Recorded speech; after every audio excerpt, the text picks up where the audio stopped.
Hi friends, నేను మీ Rajeshwari. Welcome back to our channel.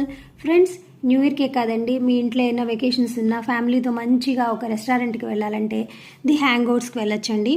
Haripriya garden. ఇది వచ్చేసి లీలా మహల్ సర్కిల్ దగ్గర, బిసైడ్ శ్రీవారి మెడికల్స్ దగ్గర, కొర్లగుంటలో ఉందండి. మన తిరుపతిలో చాలా హ్యాపీగా ఎంజాయ్ చేయడానికి ఒక మంచి ప్లేస్ ఇది. వీళ్ళకి ఇన్స్టాగ్రామ్ పేజ్ కూడా ఉందండి. ఈ ఇన్స్టాగ్రామ్ పేజ్లో ఎప్పటికప్పుడు మీకు ఆఫర్స్, న్యూ ఇయర్ అప్డేట్ చాలా ఉంటారు. ఆఫర్స్ ఉన్నాయండి. 999కి పార్టీ హాలు, అలాగే ఒక లార్జ్ బిర్యానీ, ఒక లార్జ్ పిజ్జా, ఒక burger and soft drinks also. ఇది న్యూ ఇయర్ ఆఫర్ అండి. మీరు న్యూ ఇయర్కే కాదు, మీ ఫ్యామిలీలో ఏమైనా అకేషన్స్ ఉన్నప్పుడు చక్కగా ఈ రెస్టారెంట్కి వచ్చి ఎంజాయ్ చేయొచ్చు. మన తిరుపతిలో అతి దగ్గరలో చక్కగా అందరికీ మంచి రెస్టారెంట్ కావాలంటే హరిప్రియ గార్డెన్స్కి వెళ్ళవలసిందే. Bye friends. ఇలా